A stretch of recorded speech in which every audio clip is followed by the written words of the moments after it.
আমরা আমরা মনে করি যে আমরা প্রতারিত হয়েছি আমাদের মুরব্বীদের দ্বারা। আমাদের যারা গার্ডিয়ান ছিল তারা আমাদেরকে প্রতারণা করেছেন।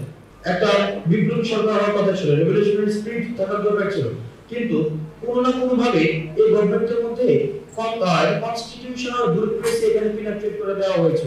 বিদ্যমান রাজনৈতিক কাঠামোকে রেখে পরবর্তীতে আমরা যত নির্বাচন দেই না কেন সেই নির্বাচনের গ্রহণযোগ্যতা কিন্তু থাকবে না। এবং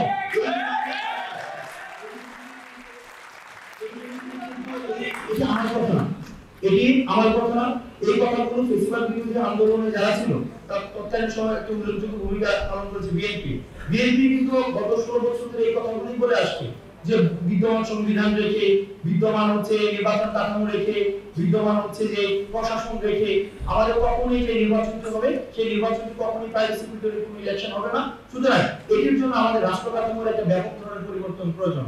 দেখেন আমরা বারবার বলছি সরকারের যে পদক্ষেপ এই জুলাই গণঅভ্যুত্থানের পরে তাদের যে প্রয়োজনীয় পদক্ষেপ, তাদের পুনর্বাসনের জন্য, আর্থিকভাবে ফ্যাসিলিটেট করার জন্য, তাদের চিকিৎসার জন্য যে ধরনের পদক্ষেপ নেওয়া উচিত ছিল সেটি প্রয়োজনের তুলনায় সেটি অবশ্যই যথাযথ ছিল না।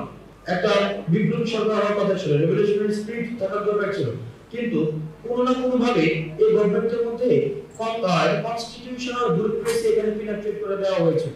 এটা কিভাবে হয়েছে সেটাকে আমরা আমরা আমরা মনে করি যে আমরা প্রতারিত হয়েছি আমাদের মুরব্বীদের দ্বারা।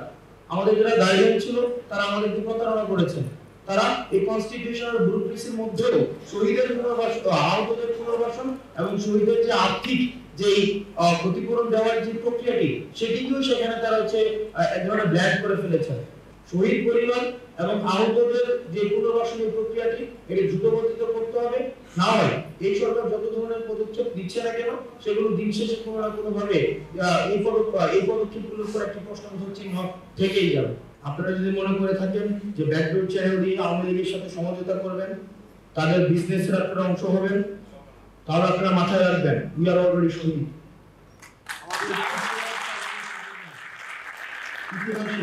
যে বিদ্যমান রাজনৈতিক দলগুলোই এই কাজ করার কোন ধরনের দ্রুততম চিন্তা করছেন আপনারা আমাদেরকে ভুলে যাবেন না। কারণ আওয়ামী লীগের মতো 16 বছরে পেশিবাদী পূর্ণাঙ্গ রাষ্ট্র কাঠামোকে আমরা বৃদ্ধাঙ্গুলি দেখিয়ে আমরা হচ্ছে তাদেরকে দেশ থেকে পালিয়ে যেতে বাধ্য করেছি।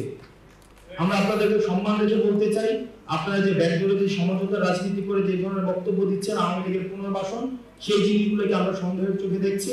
সেই জিনিসগুলোকে আমরা মনে করি যে আমরা ফেসিবাদ বিরোধী শক্তিগুলো যেভাবে ঐক্যবদ্ধ ছিলাম এবং পরবর্তী সময়ে আওয়ামী লীগ পরবর্তী বাংলাদেশে ফিরবে কি ফিরবে না সেই আলোচনা শুধু এখনো আসে নাই, বরং আওয়ামী লীগের বিচার নিশ্চিত না করা পর্যন্ত যারা ওই আলোচনাটি দিচ্ছে তারা কখনোই এই ফেসিবাদের জুলাইয়ের গণঅভ্যুত্থানকে কখনোই তারা হৃদয়ে ধারণ করেনি।